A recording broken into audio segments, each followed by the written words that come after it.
Hey YouTube! I thought this week we'd share with you some of the equipment that I've been using to create my videos. And the reason for that topic is because what sparked this was this guy right here. My first official YouTube purchase is in this bag. We're going to get to that shortly.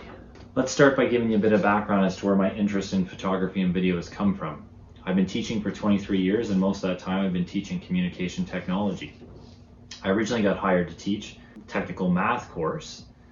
That's where it started. I have a math degree, but now I've moved into communication technology because I very quickly moved into being mentored by a retiring communication technology teacher. If you're not aware, communication technology is audio, video, graphic design, photography, and animation. When I started teaching ComTech, that's what we call it, we were developing photos in a dark room, still shooting on film. There's nothing more magical than putting a piece of paper into a liquid bath and watching your photograph come to life. We worked under those red lights all the time, and it was a lot of fun. Not only were we doing photography on film, but we were shooting video on full-size VHS tapes. Yes, interesting stuff. So I've been teaching right through the move from film and VHS right through the digital age and moving from that. And it wasn't an easy journey. If you're familiar with it, there was lots of bumps and bruises along the way, but we've come a long way now, and digital technology is phenomenal for shooting video and photography. As I went from year to year with teaching ComTech, I bought more and more equipment and different equipment, and most recently I started to focus my equipment on buying stuff, instead of buying cameras and camcorders, but buying stuff that students could use to film using their phones, because most of them were walking around with a camera that was better than most of the stuff that we had at the school. So I've been purchasing different kinds of devices they can put their phones into and use for video and shooting, and a lot of the devices that a lot of YouTubers use today. So my move to YouTube wasn't all that far off. We were doing a lot of this at school, and I would often say to my students, man, I wish I had the kind of time to play like you guys do with photography and video, but I'm just too busy teaching it. It wasn't really about having the time, it was more about just taking the time and doing what I wanted to do. And that's what I've been doing with this YouTube channel. So here I am taking my day job and turning it into what I love to do. And hopefully one day my YouTube channel will be big enough and I'll have so many subscribers that it'll become my day job and I will no longer have to teach. Anyway, as I often do, I'm certainly getting off topic, and I'm sure you're curious to know what's inside this bag. So let's get back to talking about equipment. So right now I'm actually filming with my son's camera. The main piece of equipment I'm using is my iPhone 11. Red product, red. Red's kind of cool, even though it's in a case all the time. Shooting 1080p, 30 frames per second, which probably isn't the best. I know a lot of people like that cinematic 24 frames per second, but we do 30 frames per second. It's a 64 gig phone, so I don't have a ton of space. So I have to make sure that when I'm done shooting for the day, I dump to my Mac back here. So airdrop and dump to that. And I've been using this just as it is, using it with the microphone that's in the phone, which most of the time works. I've experimented with using some microphones, but as you heard in some of my YouTube videos, the whole idea of producing a YouTube video sometimes gets in the way of getting the work done, so I'm trying to keep it simple, and it's been overall pretty good. I end up sometimes having to do a little more audio editing inside Premiere Pro, but that seems to be working okay as well. So I think we'll work to graduate to a microphone, maybe after this purchase, and maybe after I get a few more subscribers. Let's see if we can hit that 100 mark. The next camera that I use is an old GoPro Hero 4. I didn't start off using this a lot, kind of forgot I had it. But I realized when I was using my phone that if I was doing time lapses and stuff, I was chewing up a lot of memory space and battery time with that, and realized that I had another device that could do that. So I like the GoPro. It's very different than what I'm used to using, because oftentimes in ComTech we're shooting with a video camera and we're not just letting it do its own thing. Got microphones going and stuff, so this idea of the GoPro being mounted somewhere and just kind of forgetting about it works well for time lapses, and I'm starting to build those into my YouTube videos, so that's working well. And I've got this waterproof case that came with it when I bought it, and that's mainly what I use to mount it to my CDs.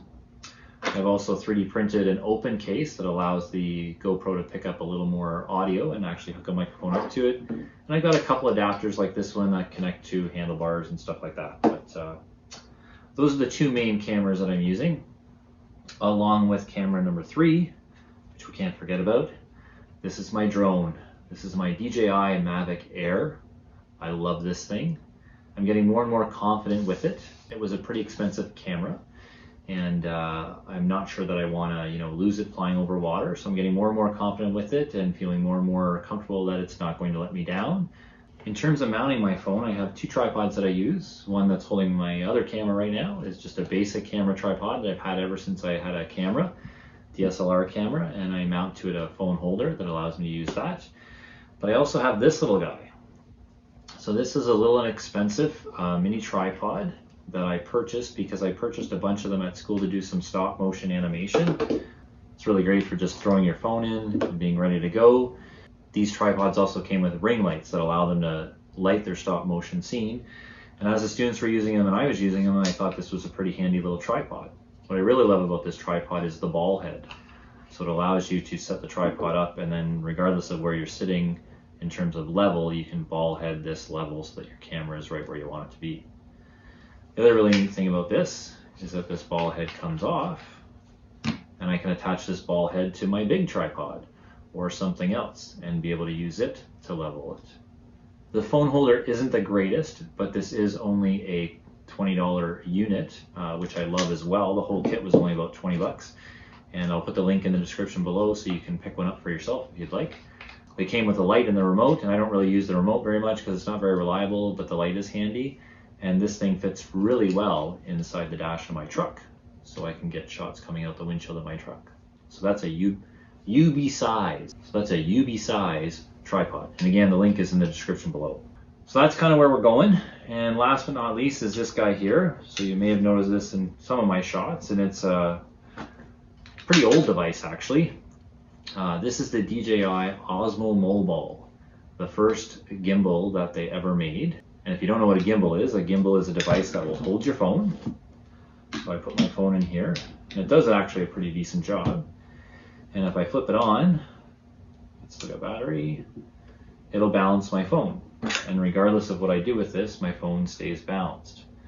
So this was a very foreign process for me shooting like this. I'm so used to hanging on to a camera and shooting like that kind of thing that holding onto this handle and just kind of walking around seemed very foreign. So this is actually the school's device that I bought about 4 years ago. It's got some use out of it, not a lot of use. Again, I think because it's very different than what we're used to doing.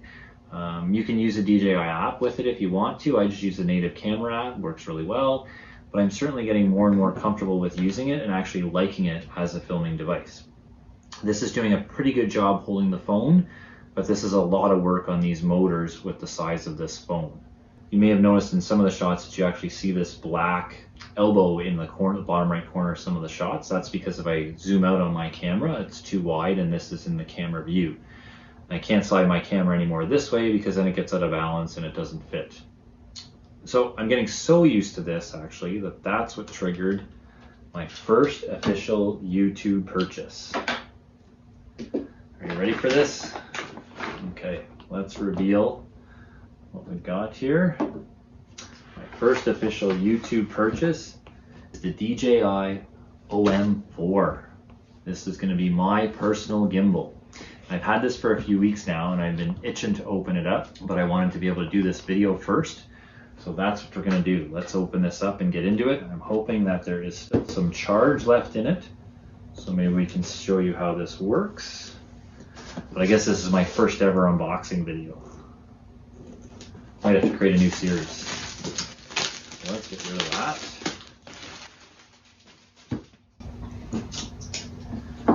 Outside.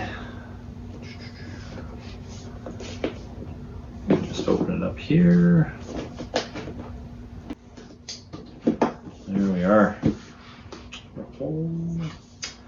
Very nice, very nice. There's the packaging. Create magnetic moments.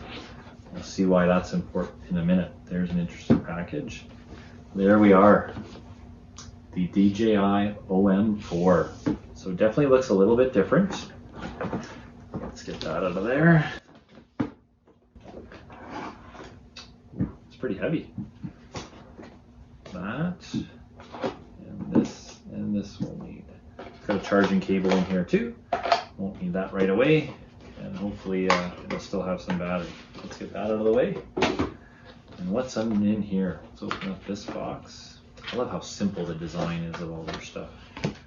Oh, we got more sticky stuff in here. And we have the pouch, the traveling pouch.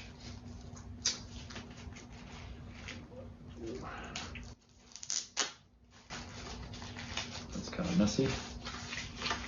That. There's our traveling pouch, Osmo. And in here is the manual and another magnetic clip that you can actually stick right to your phone if you'd like, and a cool centering template to go along with that. So we never read the instructions, so we're going to set that aside. And I actually do know how this works because a friend of mine has one of these. What's really neat about this is it unfolds like that.